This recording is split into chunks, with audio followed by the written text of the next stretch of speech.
Well, you know, life is so short.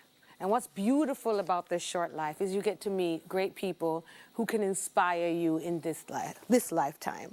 I am honored to present to you Jamil Forrest, a past student of the YMCA who now teaches in their youth development program. His story of beating the odds and conquering illiteracy is an inspiring one. And he joins me now with Sarah Newland Martin, Administrator and General Secretary of the Kingston YMCA. Welcome to Smile Jamaica. Thank you very much. How are you?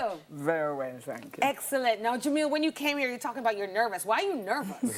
Why are you nervous? I'm camera shy. Don't be camera shy. The camera's looking at you. Don't look at it.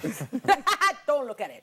Now, what a great story. You have overcome something, and I'm going to get to it. But tell us a little background, please, Auntie, about the YMCA. The YMCA actually started on June 9, 1920.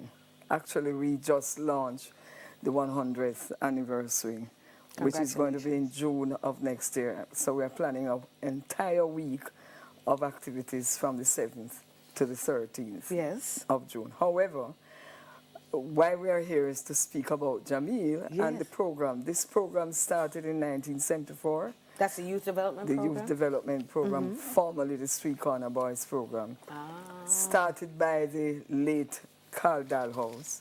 I was part of that too when it started. Wow.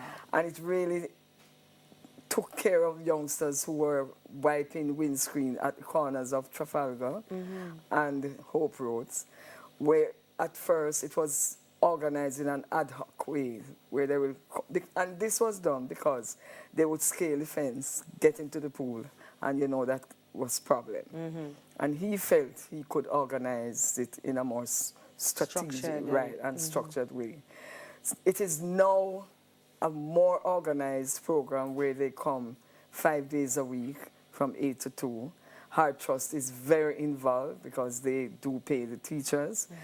And Jamil, like many others, is one of our success stories. Well, let's hear the success story. That's right. Jamil, can I just sit back and hear your story? Yeah, good morning again. I'm Jamaica.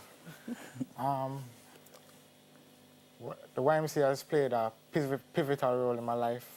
I could remember as far back when I was not even reading at the grade 1 level, and it was really embarrassing. How old were you when you were not reading at the grade 1 level? Like about 12, 13, like old.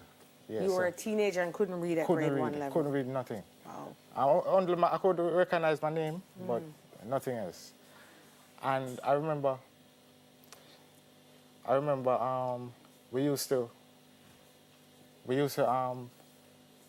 they used to like to trouble me, and Who it is was they? real. Some of the people in the community.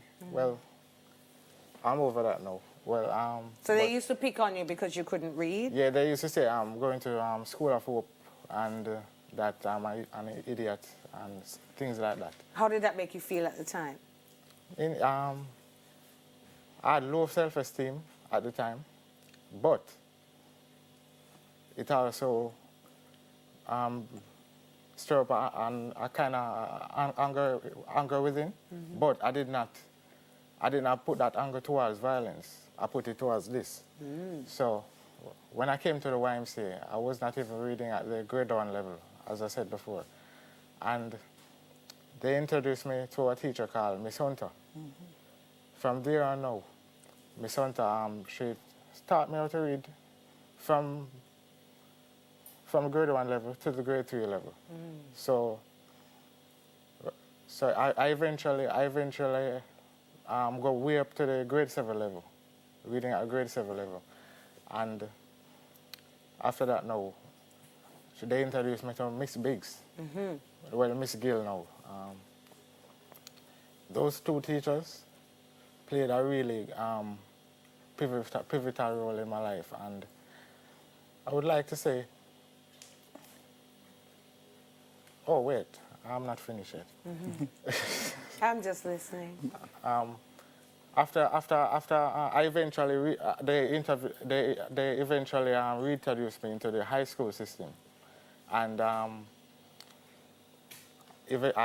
was able to sit the sciences I was able to pass them, go to sixth form. And then now my aim is to become an astronomer. Yes, so that's what I'm working on now. So they were able to get you back into the formal system, The formal high school. system, You yes, sat your exams. Yes, yes. Yeah, and now you're teaching at the YMCA. Yeah, I'm teaching at the YMCA, currently teaching, I'm in the literacy program. Yes. So yeah, I've seen vast improvements. I've seen kids move from not even able to call their names. Yeah, to, no. But they're moving, Yeah, and the but- YMCA is working. Yes. And you're never too late to learn how to read. Never too late.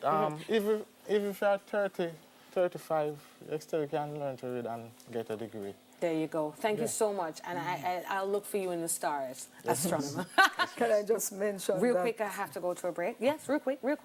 Go ahead. Yeah, real quick. Just to say that he now has 12 subjects in both sexy and Cape. Congratulations, Jamil. And that was a journey. That was a journey. But here you are. Anybody can do it. There's nothing that a man has done that a not man can't impossible. do. YMCA, I thank you for 100 years of service to our nation's young I people. would like to say one last thing. I have to go, Jamil. Oh, Jamil Forrest, teacher and former YMCA student, and Sarah Newland Martin, administrator and general secretary of the Kingston YMCA. Still to come, Christmas treats. But first, Mortimer's not taking us to break. My apologies.